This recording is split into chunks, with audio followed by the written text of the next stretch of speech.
and it's kind of used, it's a bit of kind of greenwashing really by the industry, because Mm-hmm. their great argument is that trophy hunting helps conservation and helps local communities. Now, the evidence is that the money that's supposed to come from the trophy fees doesn't go to build schools and clinics and Right. repair watering holes or wells or that. It just doesn't happen.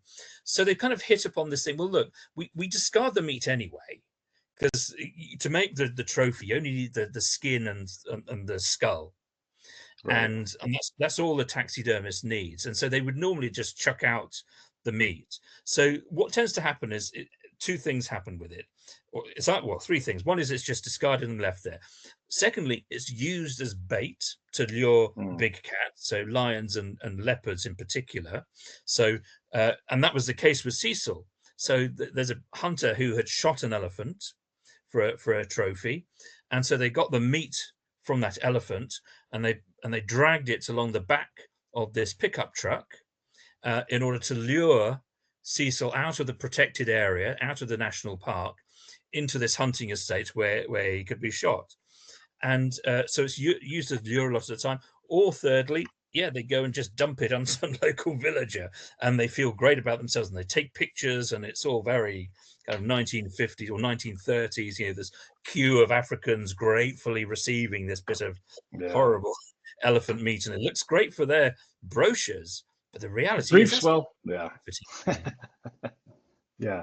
And then what about the because you got to cover all these things, the African leaders. I mean, they well, from the movie that I saw, they don't want this. They want you to come, but just take pictures and do picture hunting instead of killing this animal, this natural resource, this wonderful thing. How do the African leaders handle all this stuff?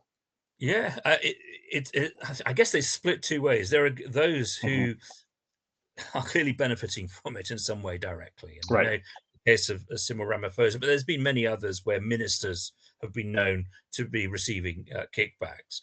And then you have those who I guess are closer to a truer understanding of what Africans feel and think, and African values about these things. Because generally, the African people, ordinary African people, just they find the whole thing of trophy hunting just bizarre. They don't Right. understand it, and they find it deeply disrespectful. For them, all wildlife is spiritual. It's important. It's part of the whole world, etc. And so they have this reverence for wildlife, and the idea of some rich white dude jetting in to shoot an animal for fun, which they're Right. not even allowed to kill for food if they're really, really hungry, that obviously breeds resentment. And there have been Mm. studies, but there's a Professor Muchimakono, she's done sort of a study of opinions on trophy hunting amongst African communities in different parts of the continent.